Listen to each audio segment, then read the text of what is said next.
Today we're talking all about adverbs because I recently had food poisoning and somehow that led me to writing my own personal adverb cheat sheet that I'm going to share with you now. You can also see it linked in the Substack article below. And you can read all about the food poisoning experience that led to my adverb epiphany. So let's get into it. One of the biggest pieces of writing advice you hear, I think it's in Stephen King's On Writing, delete all your adverbs. And I am here to state my opinion that adverbs are not canceled. There are good adverbs, and then there are not bad adverbs. But there are times when they are very, very useful and interesting and great writing. And then there are times when they're like subjectively not. And here's your very exciting disclaimer that I am not an expert and writing is subjective, and this is just me sharing what I've learned in the hopes that it might help other people. If you have different sort of internal rules about adverbs, if you think about them differently, I'd love to hear it. Let me know below. So let's do it. The do's and don'ts of adverbs. What a time. All right. So the biggest reason, or one of the big reasons you hear not to use adverbs, is because they're often done redundantly. So that was an adverb. So ran quickly, for example. Like running is quick already, so ran is generally thought to be stronger. It doesn't really add anything to the sentence. Another example I have here is, he laughed lightly and then coughed harshly. I slowly held the cup of water to his lips. In that sentence, we just have too many adverbs. And so the redundancy is we're just describing how everything is done.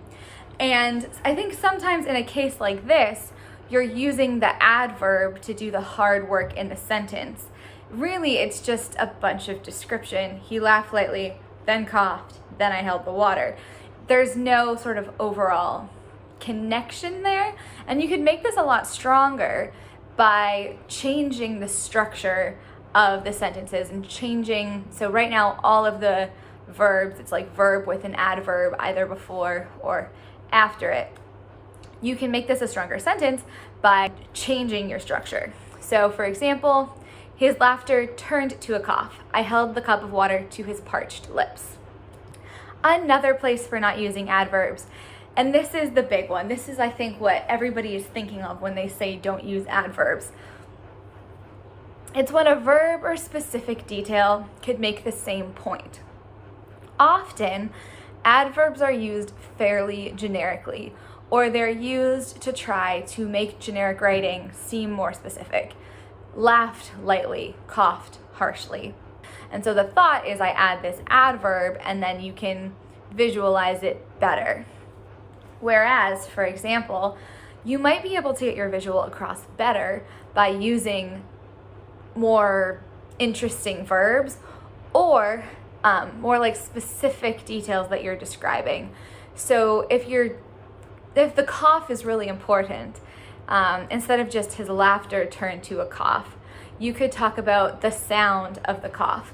You could talk about the way the shoulders like shook or whatever as he was coughing.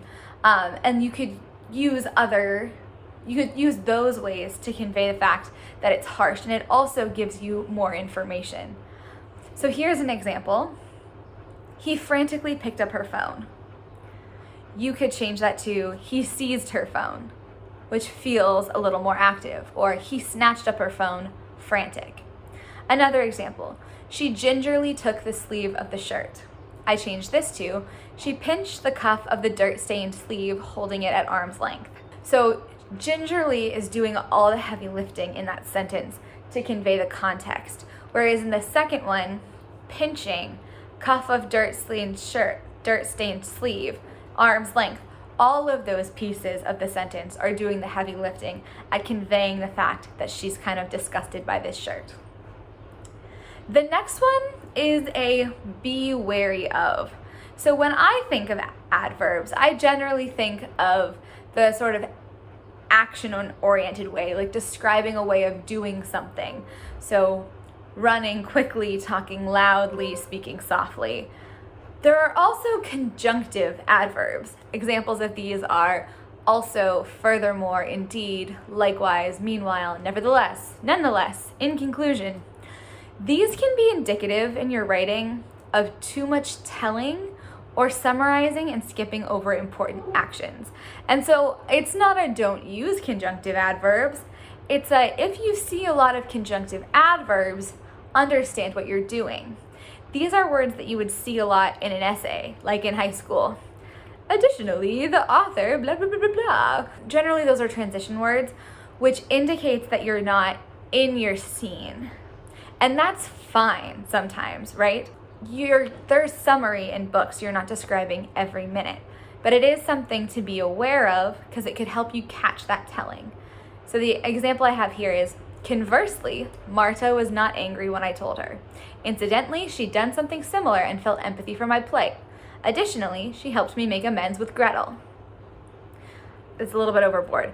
So it's just something to keep in the back of your mind as an indicator for when you might be over-explaining something or overly telling, where you might want to think about showing instead, or putting something in scene instead of summary.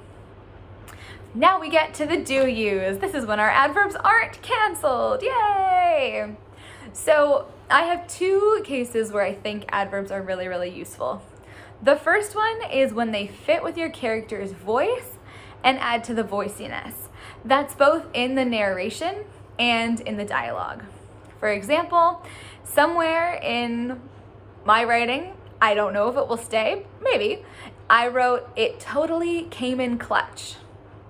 And we're leaving it in there, even though it's redundant. It totally came in clutch, it came in clutch, whatever.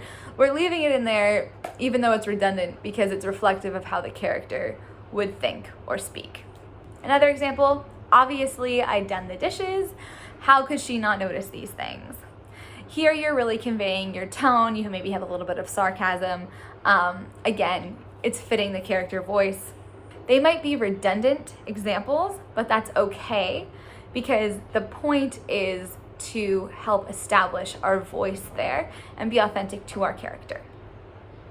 My next example, and this is one of the probably biggest use case for adverbs, is when the adverb changes the meaning or adds layers to the sentence. Better still, when they introduce contradiction or are otherwise unexpected.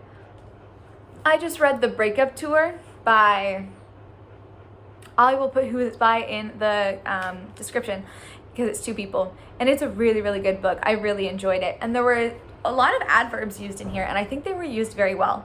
For example, in one scene, the girl looks at the guy, and the guy thinks internally, "It's quietly thrilling." You see there, you have your contradiction. It makes it more interesting. Thrilling is one thing, quietly thrilling is something completely else.